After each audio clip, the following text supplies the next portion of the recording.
Saudaraku seiman, dunia ini kita lalui, nikmati yang terbaik, tapi jangan sampai berlebihan. Dan Nabi SAW menjadikan tolok ukur orang itu bahagia bukan karena banyaknya hartanya. Tapi perhatikan kata Nabi SAW apa? Di dalam hadis yang sahih, diriwayatkan Imam Bukhari dalam kitab Adabul Mufrad, Man asbaha minkum aminan fi sirbi. Siapa yang tiba pagi hari dalam kondisi jiwanya tenang, mu'afan fi jasadi, jasadnya sehat, indahu qutu yaumi, dia punya makanan yang dia bisa makan untuk hari itu, faka'annama hizat lahud dunya, ketahuilah dunia telah dia kuasai. Jadi di sini pola ukurnya adalah bukan hal-hal yang lain. Harta yang kita kumpulkan itu akan menjadi penolong bagi kita di akhirat atau justru menjadi kecelakaan bagi kita. Juga dalam sabda Nabi SAW yang lain, riwayat Imam Ahmad dan juga Ibnu Majah dengan sanad sahih, kata baginda Nabi SAW, man kanatid dunya hammahum, siapa yang dunia menjadi targetnya, tidak ada urusannya sama halal haram, gak ada urusannya dengan masalah akhirat, farraqallahu alaihi amrah, Allah akan sibukkan dia dengan perkara-perkara, tidak selesai-selesai, ini gak selesai, itu gak selesai, semuanya jadi masalah buat dia. Wa ja'ala faqrahu baina ainai, Allah jadikan kefakiran di depan matanya, biar mobilnya mewah, rumahnya mewah, segala macam ada, tetap dia merasa tidak pernah puas. Walam ya'tihi minad dunya illa ma kutibalah, dan tidak akan sampai kepadanya urusan dunia ini kecuali yang sudah dicatatkan baginya. Wa man kanatil akhirah niyatuhu, siapa yang akhirat menjadi niatnya, targetnya, dunia dia tunggangi untuk ke sana, setiap kali dia membantu orang targetnya untuk akhirat, dia melakukan ketaatan apa saja semuanya untuk akhirat, jama'allahu amrah, Allah akan selesaikan urusan-urusannya. Wa ja'ala ginahu fi qalbihi, dan Allah jadikan kaya di dalam hatinya sehingga selalu dia merasa puas. Wa atathu dunya wa hiya ragima, dan orang seperti ini dunia akan datang mengejarnya dalam kondisi terhina. Dalam pepatah dikatakan, siapa yang kejar akhirat dunianya akan ikut, dan siapa yang mengejar dunia akhiratnya akan luput. Saudaraku seiman, Nabi SAW juga mengingatkan kepada kita, yaqulu ibn Adam, dalam hadis sahih riwayat Imam Muslim, anak Adam banyak berkata, mali, mali, hartaku, hartaku, kapan proyekku bisa tembus, kapan aku begini, dari proyek ini ke proyek itu, tanpa memikirkan mana halal haramnya. Wa hallaka ya ibn Adam min malik, apakah kau sadar hai anak Adam, kata Nabi SAW, sesungguhnya hartamu illa ma akalta fa'afnait, sesungguhnya hanya dalam bentuk makanan lalu akan habis. Au labista fa'ablait, atau kau beli pakaian lalu kemudian punah juga. Au tasaddaqta fa'amdait, atau kalau kau cerdas kau akan sedekahkan maka beruntunglah kamu. Ali bin Abi Thalib mengingatkan kepada kita dalam riwayat Bukhari, beliau mengatakan irtahalatid dunya mudbirah, ketahuilah dunia sudah meninggalkan kita, umurnya dunia makin sedikit. Sudah banyak orang sebelum kita meninggal dunia yang jauh lebih hebat daripada kita, lebih banyak idenya, lebih banyak keturunannya, sebagaimana saya katakan tadi. Wartahalatil akhirah mukbilah, dan akhirat sedang menuju kepada kita. Walikulli wahidin minhuma banun, kedua wilayah ini punya anak-anak. Fakunu min abnail akhirah, jadikan diri kalian anak-anak akhirat. Wala takunu min abnaid dunya, dan jangan kalian tinggal menjadi anak-anak dunia. Fa innal yawma amalun wala hisab, karena hari ini di dunia bebas beramal tapi belum ada hisabnya. Wa gadan hisabun bila amal, tapi besok di akhirat akan ada hisab, tidak ada lagi kesempatan untuk beramal. Saudaraku seiman, di dalam hadis yang lain juga Nabi SAW mengatakan, kun fid dunya ka'annaka gharibun aw abiru sabil, jadikan dirimu di dunia ini seperti orang yang asing atau hanya sekedar lewat saja. Dalam riwayat lain, wa'udda nafsaka min ahlil kubur, dan selalu siapkan dirimu untuk menjadi penghuni kubur. Wa qala Ibnu Umar radhiyallahu anhuma, dan Abdullah bin Umar berkata dalam riwayat yang sama bersambung menanggapi hadis Nabi SAW, riwayat Bukhari, idza amsayta fala tantadhirus sabah, kalau kau tiba sore hari jangan tunggu pagi hari. Wa idza asbahta fala tantadhirul masa, kalau kau tiba pagi hari jangan tunggu sore hari. Wa khudh min sihhatika limaradik, maksimalkan masa sehatmu sebelum kamu sakit. Wa min hayatika limautik, dan selama hidupmu untuk persiapan matimu. Juga dalam hadis yang lain kata Nabi SAW, mali walid dunya, untuk apa saya mengejar-mengejar dunia ini berlebihan. Ma ana wad dunya, perumpamaan aku dengan dunia, kata Nabi SAW, innama mathali wa mathalud dunya kamathali rakibin dhalla tahta syajaratin thumma raha wa tarakaha.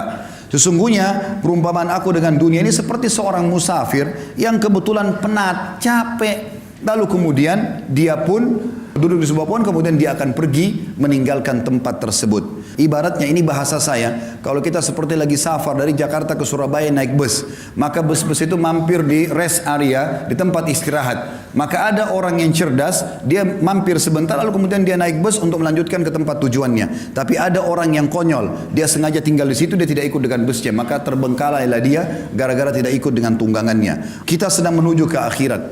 Dan dunia ini kita boleh nikmatin. Seorang muslim dibolehkan makan yang enak, karena Allah mengatakan halalan thayyiban. Halal boleh dan thayyib berkualitas. Bahkan kita dianjurkan menggabungkan antara keduanya. Kalau kita punya kemampuan, kita boleh makan yang halal dan kita boleh juga mencari yang thayyib. Bahkan kata sebagian ulama tafsir, andai saja ada makanan halal tapi tidak thayyib, seperti ayam halal tapi dia sudah tidak thayyib karena rusak atau bangkai, tidak boleh dimakan. Seorang muslim disuruh cari kalau buah murni semua, tidak ada sedikit pun warnanya yang berubah, itu namanya halal. Allah SWT suruh kita nikmati. Kita boleh menikmati punya kendaraan, punya pakaian, segala macam. Nabi SAW punya 11 rumah, karena beliau berpoligami. Setiap rumah punya pembantu di istri-istrinya, setiap rumah ada untanya. Nabi SAW menikmati itu. Tapi selalu sebatas ini hanya akan dilalui, bukan sebuah target utama. Syekh Utsaimin rahimahullah mengatakan, perumpamaan orang dengan dunia ini seperti dia masuk ke WC. Dia selesaikan hajatnya, kemudian dia akan keluar, tidak akan tinggal lama di sana. Teman-teman sekalian, Allah sedang menjanjikan kita sesuatu yang besar di akhirat sana. Allah ciptakan kita manusia untuk menjadi anak-anak akhirat, bukan dunia. Jangan tinggal di sini. Kita akan kembali ke sana. Semuanya kita akan kembali. Kalau di dunia ini Anda pernah makan makanan enak, minum yang enak, pakai pakaian yang bagus, lalu mungkin Anda pernah melihat pemandangan yang indah, badan atau fisik yang sempurna, paras wajah yang tampan, apa saja kira-kira yang kira-kira membuat orang kagum di dunia, maka perhatikan apa kata Nabi SAW. Perhatikan semua itu teman-teman. Bayangkan sesuatu yang paling besar yang pernah Anda lihat. Orang yang sangat tampan, orang yang sangat cantik, orang yang sangat sempurna secara fisik, kaya raya, punya mobil mewah, rumahnya mewah, segala macam.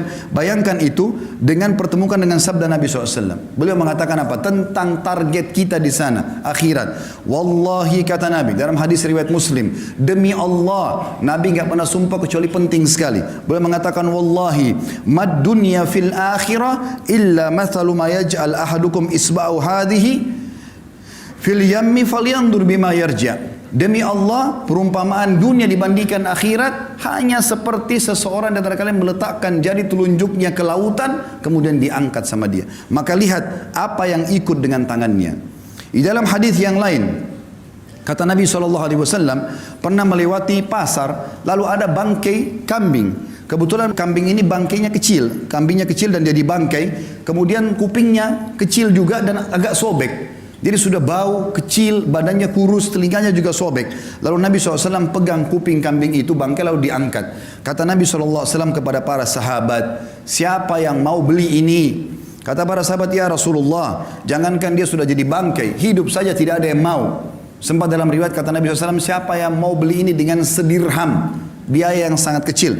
Kata para sahabat, ya Rasulullah, tidak ada yang mau. Artinya jangankan dia jadi bangkai, hidup pun kalau kecil, kurus, kupingnya robek, nggak ada yang mau. Kata Nabi SAW, siapa yang mau saya kasih gratis? Kata para sahabat, sama ya Rasulullah, tidak ada yang mau. Kata Nabi SAW, perhatikan wasiat beliau ingin sampaikan kepada kita pesan ini. Fawallahi, beliau bersumpah lagi atas nama Allah, lad dunya ahwanu alallahi min hadza alaikum. Hadis sahih riwayat Tirmidzi. Ketahuilah dunia ini di sisi Allah, atau apa yang Allah janjikan buat kalian di akhirat nanti, ya, lebih hina daripada bangkai ini. Di dalam hadis yang lain yang mulia juga, kata Nabi SAW kepada seorang sahabat bernama Dahhak ibn Sufyan radhiyallahu anhu. Beliau mengatakan Rasulullah SAW pernah berkata kepadaku, ya Dahhak, wahai Dahhak, ma ta'amuk, apa makananmu?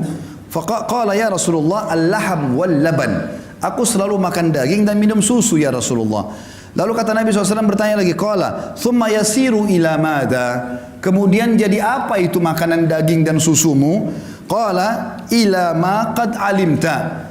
tentu akan menjadi apa yang sudah anda tahu ya Rasulullah. Karena beliau santun dengan Nabi SAW, beliau tidak mau mengatakan jadi kotoran ya Rasulullah. Beliau mengatakan sudah menjadi apa yang anda tahu ya Rasulullah. Jelas susu menjadi air kencing, maaf, dan juga makanan akan jadi tinja, kotoran. Tapi sahabat ini santun dengan Nabi SAW, mengatakan ya Rasulullah, terjadi seperti apa yang anda tahu. Maka qala, beliau pun bersabda SAW, hadis ini sahih riwayat Imam Ahmad, ketahuilah bahwasanya Allah Subhanahu wa taala menjadikan perumpamaan dunia ini bagi anak Adam seperti kotoran yang keluar dari tubuhnya dari makanan tersebut. Oleh karena itu teman-teman sekalian, bertaubatlah bagi orang yang berbuat dosa. Umur kita terbatas, jangan sia-siakan. Cukup yang lalu-lalu. Berapa kali anda dengarkan khutbah Jumat, ceramah, jangan, tidak boleh, haram, kerjakan ini, tapi masuk telinga kanan, keluar telinga kiri. Sampai kapan? Apakah anda tunggu malaikat maut mencabut ruh anda baru anda mau sadar? Apakah nanti pada saat sudah masuk kuburan digiring baru kemudian kita taubat? Ini keliru semuanya. Peringatan yang datang, orang yang cerdas begitu sampai ke kupingnya, sampai ke hatinya, lalu dia bertaubat kembali kepada Allah Subhanahu wa taala. Kembali kepada Allah sebuah keindahan, taubat dari kesalahan. Kalau dulu kita sudah beramal saleh bersyukur, sekarang kita kerja yang terbaik. Kata Hasan Basri rahimahullah sebagai penutup, hai anak Adam, kau hanya seperti bilangan saja. Setiap tiba pagi hari, hilang satu bilanganmu. Maka kita makin dekat dengan kuburan kita. Ingat, pada saat kita meninggal teman-teman sekalian, tidak ada yang ikut dengan kita kecuali amal kita. Hadis Nabi SAW yang berbunyi, kalau anak Adam meninggal dunia, dalam hadis Bukhari Muslim, anak Adam meninggal dunia akan ikut ke kuburan tiga, keluarganya, hartanya, dan amalnya, dan akan pulang dua, hartanya dan keluarganya akan pulang. Secinta-cinta suami anda kepada anda, cinta-cinta anak kita kepada kita sebagai orang tua, tetap saja mereka tidak akan nginap di kuburan. 1 jam maksimal mereka tunggu di liang lahat, selebihnya mereka akan pulang. Istri kita bisa menikah sama orang lain, anak-anak kita akan sibuk dengan aktivitasnya, teman-teman kita cuma tetesin air mata sebentar lalu kemudian mereka kepada aktivitasnya kembali. Mobil mewah kita hanya bisa parkir di pagar kuburan. Dan yang tinggal, kata Nabi SAW, setelah pulang keluarga dan hartanya, tinggal bersama amalnya. Sholat yang selama ini kita kerjakan hanya buru-buru, sedekah yang selalu keluarnya cuma 1.000-2.000 rupiah, selalu perhitungan ini dan itu, selalu bermaksiat tidak sempat taubat, itu yang tinggal bersama kita. Dan ini berbahaya. Kalau kita tidak tentukan mulai sekarang, maka sampai kapan? Allahu a'lam.